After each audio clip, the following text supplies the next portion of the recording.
2014-19 విభజన తర్వాత మీరు ఒక్కసారి చూస్తే ఆ రోజు చాలా అనుమానాలు కూడా ఉన్నాయి ప్రజల్లో.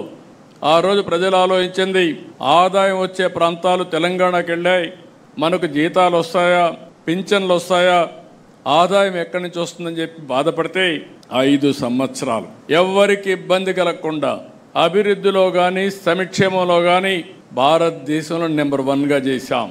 కానీ ఈ పరుగు పందెంలో మనం రాజకీయాలు మర్చిపోయాం. మనం చేసింది చెప్పలేకపోయాం. చాప కింద నీరుమారుగా మన మీద వ్యతిరేకత చెప్పి అబద్ధాలు చెప్పి వాళ్ళు గెలిచే పరిస్థితికి వచ్చారు.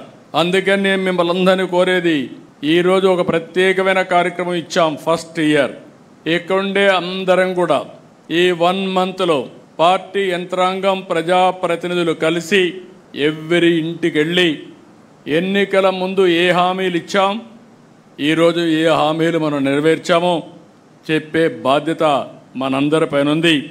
దాని మీద ఒక యాక్షన్ ప్లాన్ తయారు చేసుకోవడానికే ఈ కార్యక్రమం పెట్టామని చెప్పి కూడా నేను మీకు తెలియజేస్తున్నా.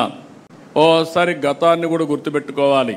తెలుగుదేశం పార్టీ ఎప్పుడు పనులు చేయక ఓడిపోలేదు. మన పార్టీ పెట్టినప్పటి నుంచి ఈ రాష్ట్రానికి సంక్షేమం అందించిన పార్టీ, సంక్షేమాన్ని ఏ విధంగా చేయాలనో చేసి చూపించిన పార్టీ తెలుగుదేశం పార్టీ. ఆ నాయకుడు నందమూరి తారక రామారావు గారు అనే విషయం మనం గుర్తుపెట్టుకోవాలి. ఒకప్పుడు పరిపాలన అంటే రెగ్యులేటర్ అనుకునే పరిస్థితి నుంచి పరిపాలనకు డెఫినేషన్ మార్చిన పార్టీ తెలుగుదేశం పార్టీ. ఇంకొక పక్క 95 నుంచి నేను ముఖ్యమంత్రి అయినప్పుడు మీరు చూస్తే ఫస్ట్ టైం అప్పుడే ఆర్థిక సంస్కరణలు పివి నరసింహారావు గారు తీసుకొచ్చారు. ఆర్థిక సంస్కరణలు అందిపుచ్చుకుని సెకండ్ జనరేషన్ రిఫార్మ్స్ అమలు చేశాం. మిడ్-90sలో 94-95 ప్రాంతంలో ఇంటర్నెట్ రెవల్యూషన్ వచ్చింది. దాన్ని ఫస్ట్ అడ్వాంటేజ్ తీసుకున్నది మనమే తీసుకున్నాం. ఇవన్నీ కలిసి వచ్చి ఈరోజు మన అభివృద్ధికి ఒక మారుపేరుగా, ఒక వ్యక్తిత్వానికి మారుపేరుగా మనం ముందుకు పోయే పరిస్థితికి వచ్చాం.